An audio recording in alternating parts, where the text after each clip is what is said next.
Selamat malam para pemirsa GBIB yang setiawan. Malam hari ini kita akan memasuki kembali yang kita miliki acara Night Call. Sebelumnya mari kita berdoa. Bapa Surgawi, Bapa yang penuh dengan kasih setia, Bapa yang tidak pernah menolak kami, tetapi Bapa yang telah merancang kehidupan kami untuk memasuki hari ini, hari esok, bahkan untuk seterusnya. Itulah rancangan yang tidak pernah berubah. Dalam firman-Mu kami menemukan rancangan. Dalam firman-Mu kami menemukan apa yang harus kami lakukan. Maka bersabdalah ya Tuhan, oleh karena Roh-Mu yang kudus dan firman-Mu menghidupkan di dalam diri kami. Terpujilah Bapa, demi Kristus Yesus firman yang hidup. Amin. Saudara-saudara yang kekasih, mari kita membuka akan Alkitab kita dan mencoba untuk membaca dari kitab Yeremia pasal 51 ayat 1 sampai ayat yang kelima. Demikian, beginilah firman Tuhan, sesungguhnya aku menggerakkan terhadap Babel, terhadap penduduk negeri orang-orang Kasdim, suatu semangat pemusnah. Aku akan mengirim ke Babel penampi-penampi yang akan menampinya dan yang akan menyapu bersih negerinya, sebab mereka mengepungnya dari segala pihak pada hari malapetaka. Hendaklah si pemanah membidikan panahnya kepada orang yang membidik dan kepada orang yang berbaju zirah. Janganlah merasa sayang akan teruna-terunanya, tumpaslah segala tentaranya. Orang-orang yang terbunuh akan rebah di negeri orang-orang Kasdim, dan orang-orang yang luka parah di jalan-jalannya. Sungguh, Israel dan Yehuda tidak ditinggalkan sebagai janda oleh Allahnya, oleh Tuhan semesta alam, sebab negeri orang Kasdim penuh dengan kesalahan terhadap Yang Maha Kudus Allah Israel. Demikianlah pembacaan. Saudara yang kekasih, memasuki malam seperti ini kita dihantar kembali oleh firman di dalam kita memasuki baik istirahat maupun juga hari-hari esok yang akan datang. Ada ilustrasi yang dibuat di dalam pembacaan kita, yaitu dalam tulisan pasal ini 51, ilustrasi tentang janda. Tentu yang dimaksudkan adalah Israel dan Yehuda, karena mereka adalah umat Allah, yang satu dibuang ke Asyur, yang satu dibuang ke Babel. Nah, ini merupakan suatu keadaan, satu situasi yang menyangkut berbagai-bagai hal, baik itu psikologis, baik itu secara spiritual, maupun juga mempengaruhi mental mereka. Semua terjadi dan atas izin daripada Allah. Kita ingat pembacaan Ayub, bahwa tidak mungkin terjadi sesuatu tanpa izin daripada Allah.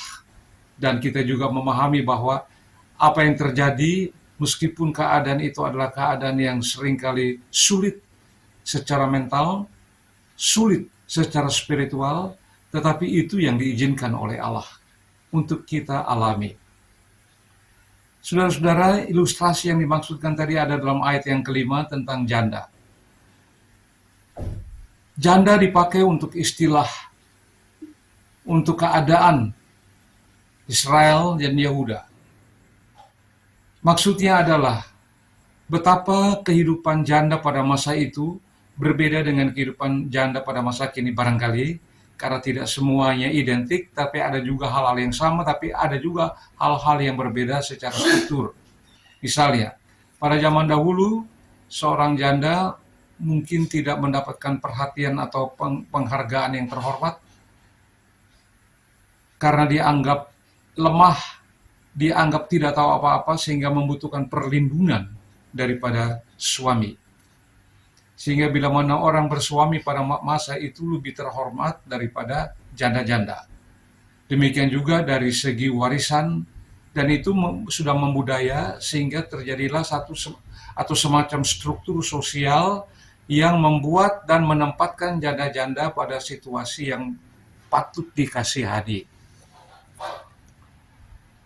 Israel dan Yahuda mengalami status itu, yang mengakibatkan mereka juga berseru kepada Tuhan, yaitu kepada Allah Yahweh, yang mereka masih kenal dan mereka masih tetap mempertahankan meskipun dalam pembuangan, berseru kepada Allah, bukan kepada dewa-dewa, bukan kepada berhala-berhala. Nah, ini perbedaan antara Yahweh, penyembahan Israel dan Yahuda, dengan juga orang Kasdim atau orang Babil yang penuh dengan dewa-dewa dan berhala-berhala. Apa yang diyakini, itulah yang mendatangkan sikap murah hati daripada Allah, yaitu mereka mengakui, mereka mencari, mereka berseru kepada Yahweh, kepada Allah. Itu sebabnya di tengah-tengah situasi pembuangan, keadaan yang tidak menguntungkan bagi mereka, jauh dari tanah air mereka, tetapi Allah sangat memperhatikan mereka. Allah tidak membuat mereka dalam keadaan tersedih, dalam keadaan tertekan, dalam keadaan situasi yang tidak menguntungkan. Itulah sebabnya Allah memakai ilustrasi ini sebagai Allah tidak melupakan janda-janda. Itu yang dimaksudkan, itu satu ilustrasi. Saudara-saudara yang kekasih, hal seperti ini merupakan satu hal yang indah, yang Tuhan kehendaki kita memahami dan mengerti lebih jauh. Pertama, meskipun di dalam keadaan itu, situasi yang tidak menguntungkan karena penjajahan dan pembuangan, yang notabene sebenarnya adalah kesalahan mereka sendiri. Kesalahan mereka yang seringkali melupakan Yahweh, kesalahan mereka yang mengambil kepentingan diri sendiri dan mengutamakan ego mereka sendiri, sehingga seringkali Yahweh dinomorduakan. Dan inilah pengajaran daripada Allah, sehingga mengakibatkan Allah mengizinkan mereka tertawan atau ditawan di dalam kehidupan mereka. Maka jadilah status dan situasi itu yang tidak mengenakan, seperti janda. Struktur sosial pada masa dulu itu ya, beda dengan sekarang, mungkin jauh berbeda ya. Tetapi hal seperti ini dipakai oleh Tuhan untuk mengatakan bahwa aku tidak melupakan. Itu berarti bagaimanapun juga Tuhan memurkai mereka, tetapi Tuhan tidak melupakan. Ada hukuman daripada Tuhan, tapi ada janji. Janjinya yaitu bahwa Tuhan akan memulihkan kehidupan mereka. Yang tahu berseru kepada Tuhan, yang tahu berseru dan berharap, meletakkan harapannya, meletakkan hidupnya kepada Tuhan. Dan Tuhan menjawabnya melalui nubuatan Yeremia. Nabi ini mau mengingatkan bahwa pada waktunya Tuhan akan menolong. Ada waktunya Tuhan akan menghukum orang-orang Kasdim, orang-orang Babel. Ada waktunya. Itu berarti apa, saudara-saudara? Itu berarti bahwa meskipun manusia itu lemah, manusia itu sering egois, tetapi Tuhan tidak pernah melupakan. Apalagi manusia itu juga di dalam batin yang terdalam masih memanggil nama Tuhan, Yahweh, masih berharap. Dan suara batin ini didengar oleh Allah. Manusia kita dengan telinga kita mungkin tidak terlalu memahami, tetapi Tuhan mendengar suara batin. Ini satu situasi, dan janji Tuhan tidak melupakan janda-janda. Satu ilustrasi ya. Tuhan tidak melupakan janda-janda. Tuhan memulihkan kembali semua kehidupan dan akan menghukum mereka, orang-orang Babel.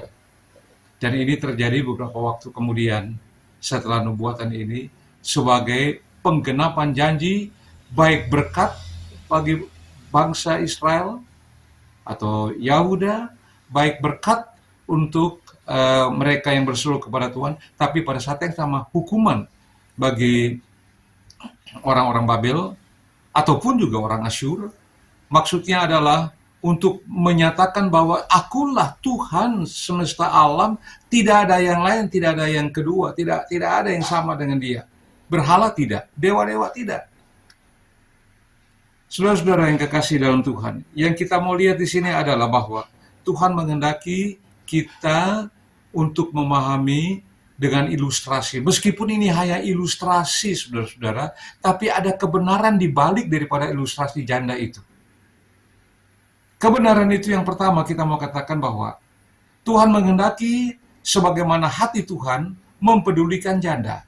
Situasi sosial budaya pada waktu itu ya, Tuhan perhatikan. Manusia tidak memperhatikan, tapi Tuhan memperhatikan kehidupan itu. Itu berarti bahwa manusia yang tersisih, manusia yang tidak dipedulikan oleh banyak orang, suara batin mereka berseru, meskipun mulut mereka kurang berseru atau mungkin terhambat seruan itu karena tertutup oleh orang-orang banyak, tetapi Tuhan mendengar suara batin, Tuhan mendengar suara mereka yang tertutup itu, tertutup oleh orang banyak. Dan Tuhan mau menolongnya. Itu yang catatan pertama. Harapan kita kepada Tuhan, pengertiannya adalah kita jangan sampai hilang harapan, seruan batin dan seruan mulut kita juga. Tatkala kita mempunyai kesempatan berseru, maka Tuhan mendengarkan baik suara kita maupun suara batin kita yang tidak terdengar oleh manusia. Keluhan-keluhan apapun kita ungkapkan kepada Allah.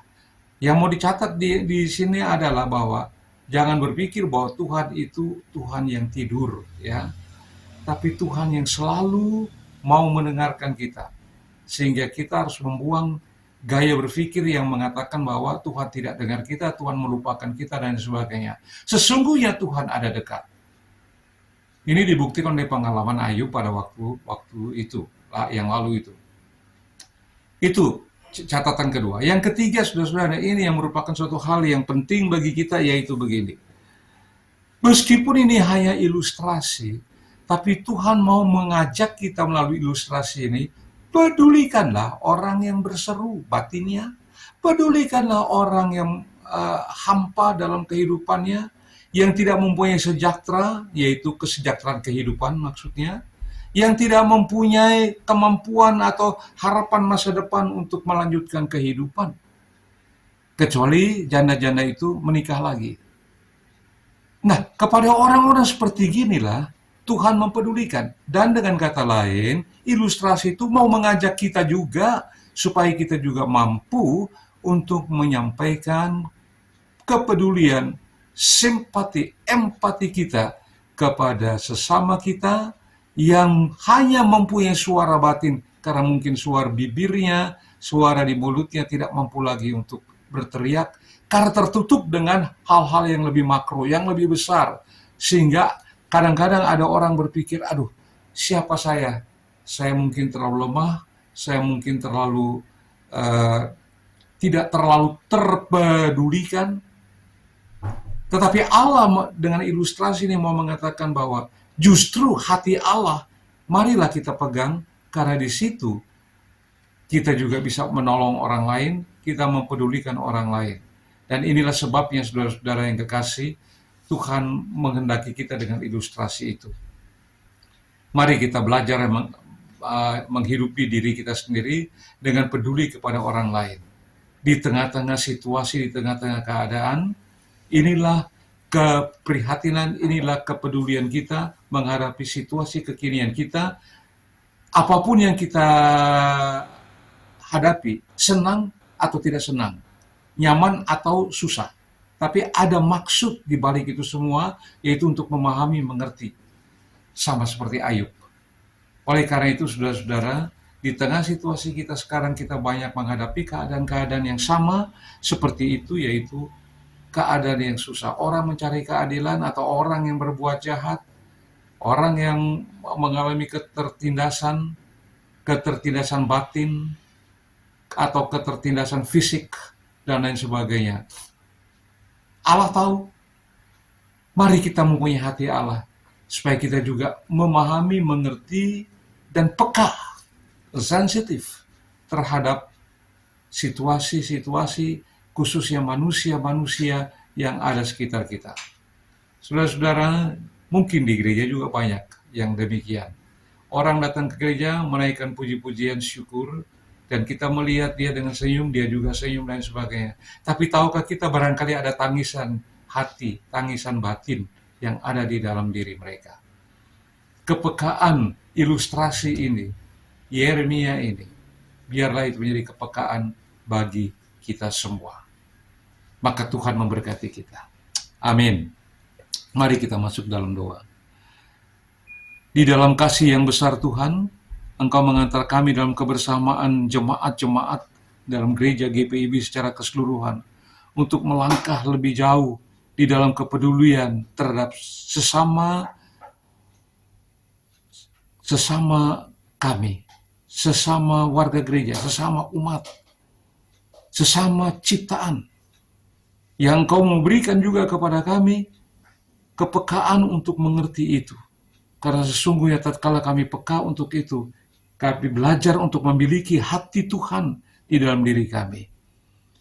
Oleh karena itu ya Bapa, dalam kesempatan ini kami juga mau menyerahkan akan diri kami malam ini, tapi juga di dalam pembentukan akan rahmat yang kami terima, akan hati Allah yang kami terima, untuk menenteramkan kami, sehingga kami dapat tidur dengan nyaman sementara kami berpikir juga untuk orang lain. Karena sesungguhnya Tuhan menampung itu semua, dan Tuhan memberikan berkat-berkat yang besar kepada sasaran-sasaran empati dan simpati kami. Simpati gereja, empati gereja sebagai bentuk persekutuan untuk hadir di tengah-tengah dunia yang penuh dengan gejolak-gejolak ini. Terpujilah Bapa di surga. Itulah sebabnya bersatu hati kami juga mendoakan akan pemerintah kami, supaya di dalam menanggulangi masalah-masalah kemanusiaan seperti begitu, kami boleh meletakkan harapan dan mendoakan yang merupakan wujud konkret daripada pemerintah kami secara makro, tetapi juga secara pembangunan keutuhan kemanusiaan bangsa kami ini. Kami juga mau berdoa Bapa supaya Engkau juga melindungi kami daripada segala sakit penyakit, daripada segala sesuatu yang mengganggu kami, supaya kami mengerti bahwa di dalam kesehatan kami masih ada tugas panggilan yang Engkau berikan, yaitu peduli kepada orang sakit, peduli kepada orang menderita, peduli kepada orang yang dipenjara, peduli kepada orang yang mencari keadilan, peduli kepada orang-orang yang membutuhkan, yang mungkin kami tidak mengerti. Itu sebabnya juga kami mau berdoa supaya pelayanan-pelayanan yang ada di gereja diberkati Tuhan, khususnya juga dalam konteks sekarang ini itu pelayanan diakoni. Di tengah-tengah situasi, di tengah-tengah keancaman gempa bumi, dia ancaman banjir, dan lain sebagainya. Kami belajar itu memanggil nama Tuhan di tengah-tengah ancaman seperti itu. Kami juga mau berdoa Bapa supaya Engkau memberkati akan kami, jemaat Tuhan, pada waktu kami berada dalam istirahat malam ini, supaya kami juga bukan hanya diri pribadi, melainkan juga bersama-sama dengan seluruh jemaat, bukan hanya jemaat kami, tapi jemaat-jemaat GPIB yang lain dalam satu keseluruhan, sehingga kami dapat tidur bersama, bangun bersama, melayani bersama, bersekutu bersama, bersaksi pun bersama, melayani pun bersama. Terpujilah Bapa yang ada di dalam surga. Berkatilah juga akan fungsionaris majelis sinode, fungsionaris majelis jemaat, dan semua fungsi-fungsi yang lain di dalam jemaat, sehingga dengan demikian kami boleh dapat bertumbuh bersama di dalam peduli satu dengan yang lain, di dalam mendorong satu dengan yang lain, mendoakan satu dengan yang lain. Terpujilah Bapa di surga, di dalam Kristus Yesus, Tuhan kami. Amin. Demikian saudara-saudara, akan renungan singkat pada malam hari ini dalam Night Call, Kamis 19 Januari 2023. Tuhan memberkati kita.